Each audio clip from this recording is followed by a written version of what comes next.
One of my favorite things about cooking is how creativity can take a classic ingredient like the green bean and transform it into something totally unexpected. Well, that's exactly what my friends here at the Farmer's Daughter food truck here in Spokane have done. They've turned that green bean into hummus. But does it live up to that classic taste? Let's find out.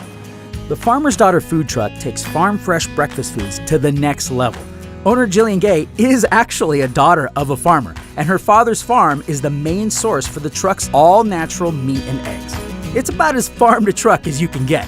So let's take their fresh green bean hummus and see what people think. So do you guys enjoy green beans? I love them. What are some of your favorite ways to prepare them?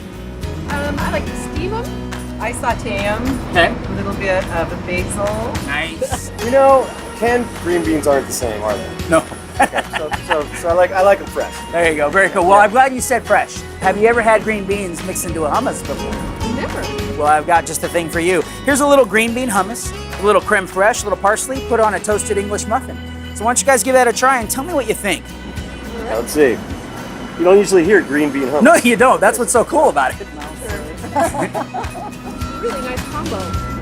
You can taste the green beans. It's like a blast of freshness, the green. Hummus, but like with a little touch of something. I don't know. Can you taste those green beans in there? Yeah.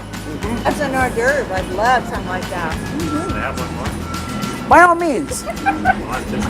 You know what? I'll enjoy one with you. There we go. Cheers. Cheers. To green beans. Yeah.